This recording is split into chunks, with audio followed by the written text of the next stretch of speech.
E aí, pessoal, voltando aí, ó, partindo para o último tempo.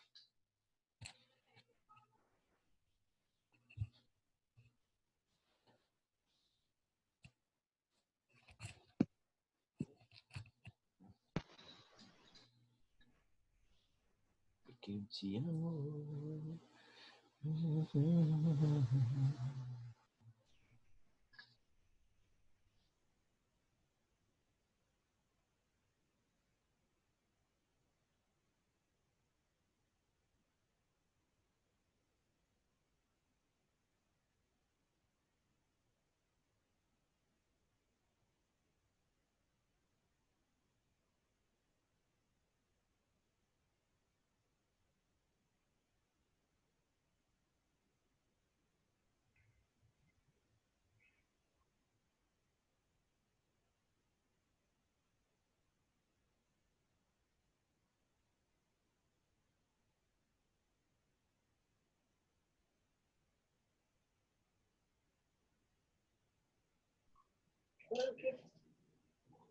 Não, mãe, só você tem mais dinheiro.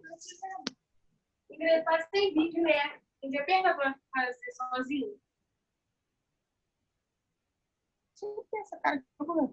Porque é minha foto de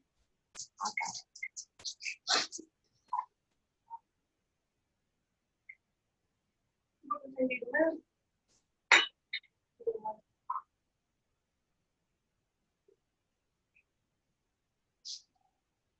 Da professora?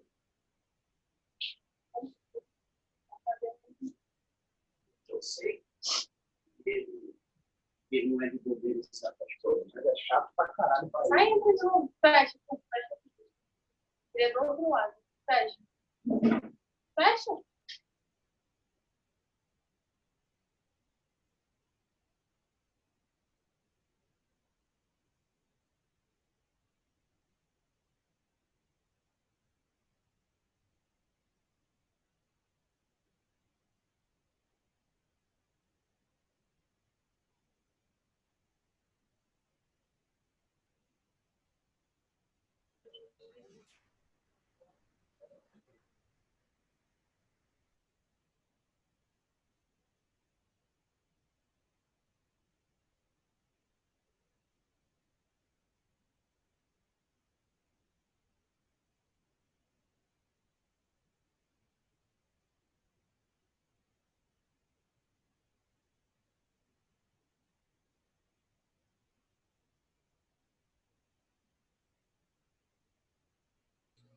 Todos vendo direitinho aí, a tela compartilhada, meus amores. Vamos falar hoje um pouquinho com vocês de um gênero textual específico que também, às vezes, é cobrado em alguns concursos. Para vocês, tratando-se de vestibular, o que mais é cobrado é a dissertação argumentativa, mas ninguém sabe, né, o que pode ser cobrado no concurso se vocês forem fazer.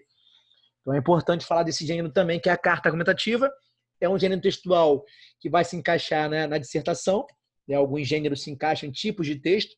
Há uma diferença grotesca entre tipologias textuais e gêneros textuais. Tipologias são 4, no máximo 5, né? Dissertação, narração, descrição e o texto injuntivo, né, ou injunção, certo? Então são 4 tipos principais de texto, 4 principais tipos de texto, desculpa, e os gêneros textuais vão se encaixar nesses tipos. Então a carta argumentativa, juntamente com a dissertação argumentativa, né, são 2 gêneros textuais que se encaixam na dissertação, assim como o artigo de opinião e outros mais. Tranquilo? Então carta argumentativa, né, tem que haver um hífen aí, né, já que são, né, vamos lá, carta argumentativa. Vou passar para vocês aqui rapidinho. Então, características do tipo, né, do texto argumentativo persuasivo. Eu coloquei assim, ó, além de uma dissertação, a prova de vestibular pode propor também uma carta argumentativa. Assim, aqui, tratando-se de Rio de Janeiro, não tem mais, porque o Enem ele vai cobrar somente a dissertação argumentativa e a UERJ, antigamente, né, de 5 em 5 anos, de alguns anos, né, a UERJ cobrava também a carta argumentativa, tranquilo? Tem pouca diferença em relação à dissertação argumentativa. Qual o bizu, professor? Na carta argumentativa, eles vão trazer um tema problemático e vão colocar 2 especialistas do assunto, né, com opiniões diferentes, com opiniões divergentes, né? Olhando a proposta textual, olhando a estrutura textual, vocês vão escolher, né, a opinião de vocês. Ela vai se encaixar com um dos especialistas. E aquele especialista, né, que a sua opinião for contrária, vocês vão escrever um texto destinado a ele especificamente, uma carta com destino a ele, aquele autor, aquele interlocutor, né, que a sua opinião divergiu. Tranquilo? Então vão ter dois especialistas no assunto com opiniões diferentes. Você vai sempre assumir a opinião de um deles e vai mandar uma carta endereçada, isso mesmo, àquele interlocutor, né, aquele especialista que a sua opinião foi contrária, tentando convencê-lo, tentando persuadi-lo através de argumentos. Então, bem próximo à dissertação argumentativa. Só que na carta nós podemos nos incluir facilmente. Eu posso usar a primeira pessoa na carta argumentativa, certo? A estrutura da carta é uma estrutura de uma carta realmente, vai ter local e data, vai ter o vocativo ali, certo? Vão ter, na verdade, os parágrafos, né, sem aquele limite estipulado por nós, como estipulamos na dissertação, mas assim, é quase a mesma coisa. Vocês vão usar também, vão ter que dispor de argumentos bons, plausíveis, né, para conseguir persuadir, convencer o interlocutor da sua opinião. Você tem opinião diferente da dele, vai tentar, através de argumentos, convencê-lo do contrário, certo? Essa é a diferença da carta para a dissertação. Tranquilo? Então, coloquei assim, ó, pode propor também uma carta argumentativa. O que diferencia a proposta da carta argumentativa da proposta de dissertação é o tipo de argumentação que caracteriza cada um desses tipos de texto. Então, um texto dissertativo é dirigido a um interlocutor genérico. Vocês vão, né, escrever a dissertação argumentativa para nós, né, corretores. E assim vai ser também na carta argumentativa. Vocês vão escrevê-la para nós, corretores, para o corretor de vocês lá, né, do concurso que vocês fizerem. Tranquilo? Universal. Por outro lado, a proposta da carta argumentativa pressupõe o interlocutor específico para quem a argumentação deverá estar orientada. Então, assim, é claro que quem vai corrigir a sua redação vai ser, né, um corretor, né? Mas, assim, é como se você estivesse, como se nós estivéssemos, né, um interlocutor específico. Nós vamos destinar aquela carta, né, àquele especialista que a opinião dele divergiu da nossa, da sua opinião. Tranquilo? Então, o texto dissertativo é dirigido ao interlocutor genérico universal. Por outro lado, a proposta da carta pressupõe um interlocutor específico para quem a argumentação deverá ser orientada. Show? Essa diferença de interlocutores deve necessariamente levar a uma organização diferente nos dois casos, até porque na carta argumentativa a intenção é frequentemente, né, tira aí, por favor, desconsidere esse trema aí, no frequentemente, né? A intenção frequentemente é de persuadir o interlocutor específico. Você vai tentar convencê-lo a todo momento. Por isso que, assim, na carta, nós nos incluímos mais, como se fosse um diálogo entre mim, né, e o meu interlocutor.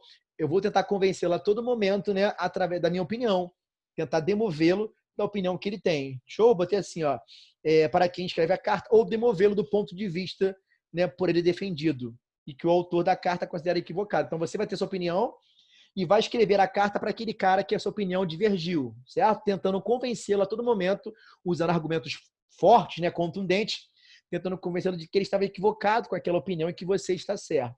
Show?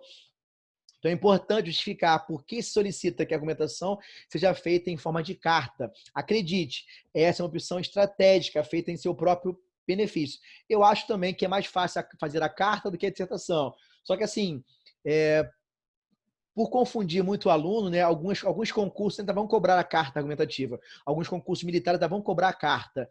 Mas quase todos os vestibulares e militares estão cobrando hoje, né, a dissertação argumentativa, para não confundir mesmo, porque o cara está acostumado a fazer dissertação. E logo depois vai passar por uma estrutura de uma carta, o cara fica meio confuso, né? Na dissertação argumentativa tem que ser terceira pessoa, na carta eu posso me incluir, na carta eu tenho o quê? Um interlocutor específico, assim, é complicado, confunde mesmo a nossa mente. Para quem for fazer vestibular, não precisa mais se preocupar com isso. Tanto a UERJ quanto o Enem cobram apenas um tipo de gênero, né? Um gênero textual específico, que é a dissertação argumentativa. Tranquilo? O pressuposto é o de que, ser definido previamente quem é o seu interlocutor sobre determinado assunto, você tem melhores condições de fundamentar a sua argumentação. Com certeza. Se eu já sei para quem eu direciono a minha opinião, fica melhor, fica mais fácil fundamentar a sua argumentação. Mas, de qualquer maneira, o corretor, né, o seu interlocutor vai ser o corretor do Enem, da prova lá, do concurso, tá? O corretor da banca, certo? Vamos tentar exemplificar mais ou menos corretamente, né, concretamente, perdão, algumas situações argumentativas diferentes, para que fique claro que tipo de fundamento está por trás desta proposta da Unicamp. Então, peguei a proposta da Unicamp, né? Show? Imagine-se um defensor ardoroso da legalização do aborto. Perceba que sua estratégia argumentativa seria necessariamente diferente se fosse solicitado. Botei aqui, ó. Escrever uma dissertação sobre o assunto, portanto, escrever para nosso leitor universal. Escrever ao Papa para demonstrar a necessidade da Igreja Católica, em alguns casos, de rever sua proposta frente ao aborto. Escrever a uma congregação, não, botei aí, vamos lá. Cadê? Escrever a um congressista procurando persuadi-lo a apresentar um anteprojeto para a realização do aborto no Brasil. Escrever ao Roberto Carlos procurando persuadi-lo a concluir em seu LP, ao final de ano, uma música a favor da discriminação do aborto. Você não concorda conosco? Não fica mais fácil decidir que argumentos utilizar conhecendo o seu interlocutor? Com certeza. Então, é por isso que é tão importante que você, durante a elaboração da carta, né, que você conheça o interlocutor. Certo? Procure representar da melhor maneira possível o seu interlocutor uma vez conhecido. Embora o foco dessa proposta seja um determinado tipo de argumentação, o fato de que o contexto criado para este exercício é o de uma carta implícita, né, também algumas expectativas quanto à forma de seu texto. Então, por exemplo, é necessário estabelecer e manter a interlocução, usar uma linguagem compatível com a do seu interlocutor. Por exemplo, se eu vou me dirigir ao Papa, né, como jovial e aí santidade. Aí não, tudo em cima, não posso. Então, assim, é importante que adequemos também a linguagem, né, àquela situação. Já que é uma carta argumentativa de uma banca, de um concurso militar, por exemplo, de um vestibular, é importante que nela também seja usada uma linguagem padrão, uma linguagem culta, certo? Nada de gírias, nada de usarmos uma linguagem mais coloquial. Eu posso até usar uma linguagem coloquial numa carta mais pessoal.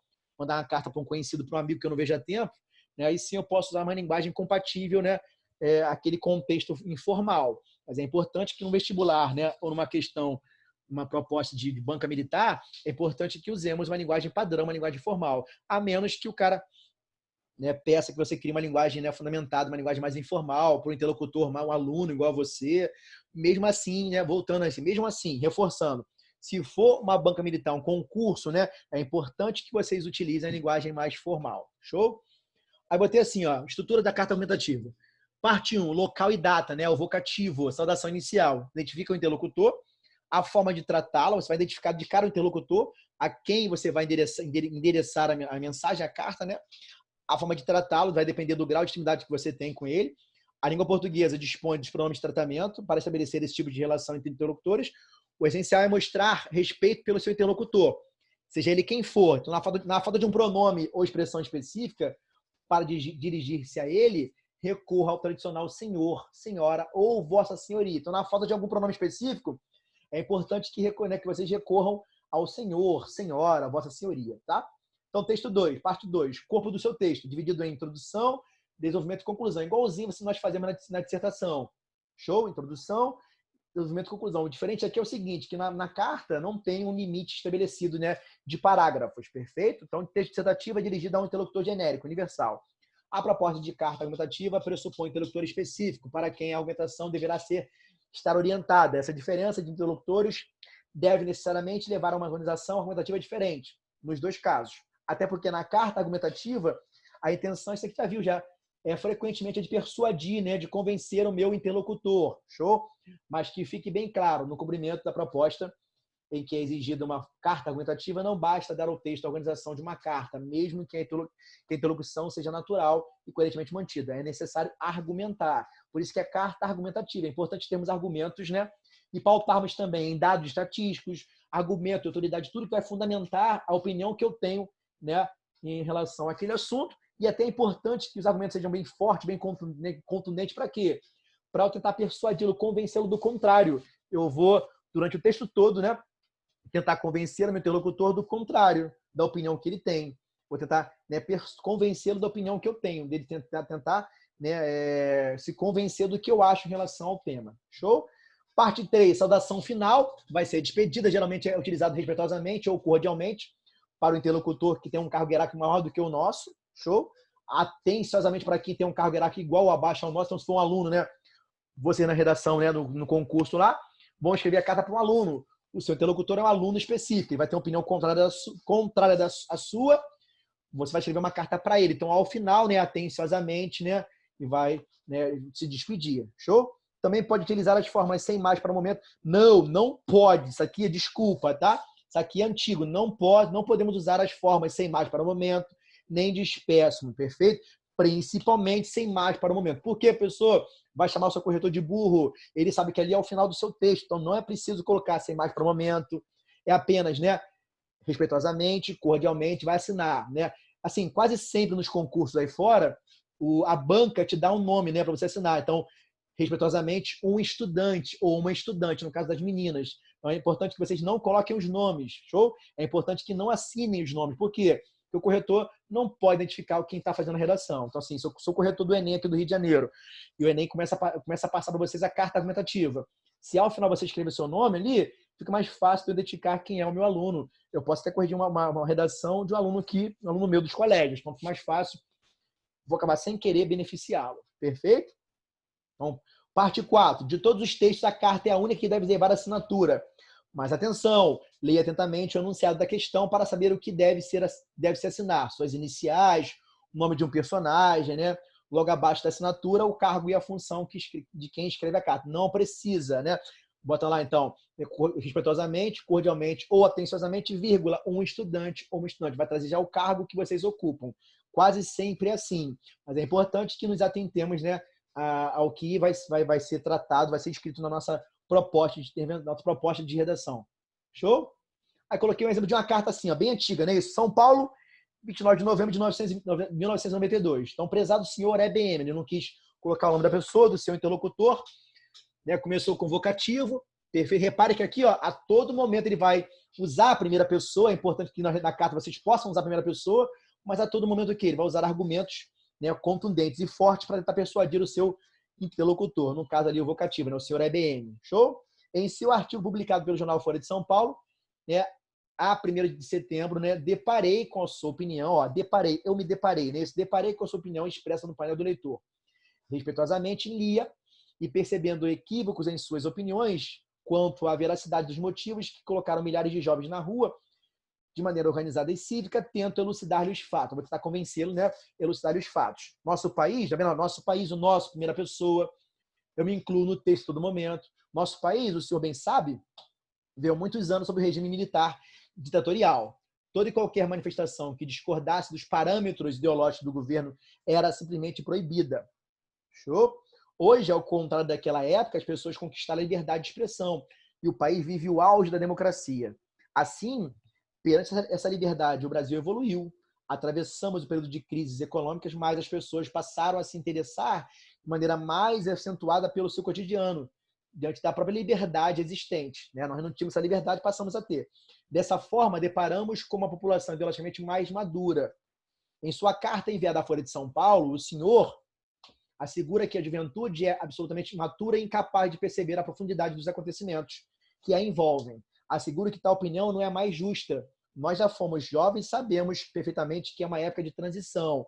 Então aqui, ó, eu estou a todo momento tentando persuadir, convencer do que ele falou, ele está errado do que ele falou. Mudamos nossos conceitos, nossos desejos, nossa visão de mundo. Mesmo assim, determinados valores que assumimos como corretos persistem em nossas vidas, de forma direta ou não. Não sei se o senhor tem filhos, mas eu invejo a concepção que os meus assumem perante inúmeros acontecimentos. São adolescentes que se interessam pelos fatos políticos e se preocupam com o destino da nação, pois estão cientes de que, num futuro próximo, serão as lideranças do país. Outro aspecto relevante em sua carta é de dizer que a juventude, de forma generalizada, né, é indisciplinada. Tal opinião não condiz com a verdade. Nas manifestações, né, pró-impeachment que invadiram o país visando a queda do presidente, ó, um errinho aí, ó, visando a queda aí, ó, deveria ter um acento grave que marca crase. O visar igual almejar, querer, pretender, rege preposição. Então, teve só um errinho aí, ó. Invadiram o país visando a queda do presidente Collor, não se viram agressões, intervenções policiais ou outras formas de violência. Fica, portanto, claro que a manifestação dos chamados caras pintadas não é vazia. Conscientes de que uma postura pouco organizada não lhes daria credibilidade, os jovens manifestaram-se honrosamente. Com isso, frente ao vergonhoso papel do próprio presidente da República, Fernando Collor de Mello, naquela época, a juventude demonstrou um grau de maturidade e percepção maior que o do próprio chefe de Estado. Então, vemos com isso, a mesma coisa, direitinho, ó, finalizando, ó, conclusão. Então, vemos com isso ou com isso, vemos que os jovens visam ao bem do país e ao seu próprio, e o seu processo de conscientização não se deu de uma forma de uma hora para outra, não. assim dizer que a juventude é motivada pelos espíritos da época, né, visando ao hedonismo, é errôneo. Nossos jovens, senhor EBM, são reflexos da liberdade já existente no país e a sua evolução política e ideológica. Meus amores, não tem sem mais nem despeço. Pode colocar ali atenciosamente, né? Ou então, despeço-me aqui, aguardando uma resposta. Pode colocar assim se quiser. Despeço-me aqui, aguardando uma resposta atenciosamente, respeitosamente, vírgula, um ou uma estudante. Beleza? Então, aqui é um exemplo de uma carta argumentativa. É um pouco antiga, né? Ainda a respeito, né, ao pró-impeachment do Collor lá, manifestação dos caras pintadas, mas é uma carta que vai direcionar vocês a como escrever uma carta. A estrutura é essa, né? Local e data, o vocativo, né? E vai começar normalzinho, normal, ó, introdução, desenvolvimento e conclusão. Eu coloquei três ali de desenvolvimento, né? O último para conclusão. Não tem limite de parágrafos, eu posso me incluir no texto e eu vou a todo momento, a toda hora, tentar o quê? Convencer, persuadir o meu interlocutor, né, de que ele está errado da sua opinião, de que a minha é que importa. Então, ele falou que a juventude, né, não se preocupa com nada, né, tá pautado no momento, visando agora o hedonismo, né? Ele está errado quanto a isso. Então, assim, eu vou sempre escrever a carta, destiná-la ao especialista que foi contrário a mim. Tranquilo? Por exemplo, né, a última que a UERJ colocou trazia em relação ao meio ambiente, né? Tinham duas visões. Um autor alegava que devemos sim, né, preservar o meio ambiente, mas sem nos esquecermos também, né, das pessoas, né? São mais importantes que o meio ambiente. E o outro adotou a visão de que, né, nós tínhamos que preservar o meio ambiente, porque sem ele, né, ficaria muito difícil das gerações vindouras existirem, né, dos nossos filhos, nossos netos, né? Até tinha uma imagem de uma árvore, né, colocada assim, protegida, que era a única daquela espécie. Show de bola? Então, assim, tinham duas opiniões. Você vai escrever para aquele cara que a opinião foi diferente da sua, tentando convencê-lo, persuadi-lo da sua opinião. Sempre assim, um assunto, né? Um tema específico e dois especialistas no assunto, um contra e um a favor, dos dois com opiniões diferentes. E você vai ter que, né, vai ter que assumir a opinião de um deles, escrever a carta para aquele que você tem opinião contrária. Pegaram, Bizu?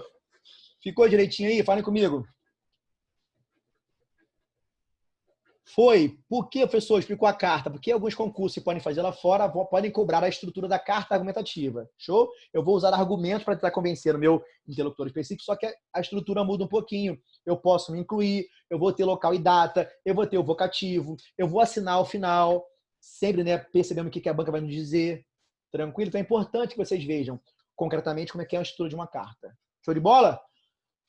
Então, ó, encerro aqui hoje com vocês. Encerro um pouquinho mais cedo, tá? Como de costume. O último tempo encerro um pouquinho mais cedo que vocês. Beleza? Fiquem com Deus aí. Bom final de semana. Bom fim de semana para vocês. Final não, fim de semana. Fim contado de início, final contado de inicial. Então é mais correto fim de semana. Então, bom fim de semana para vocês. Um grande beijo. Show? Tchau, professor. Tchau, amor. Tchau, professor. Tchau. Fiquem com Deus. Beijo.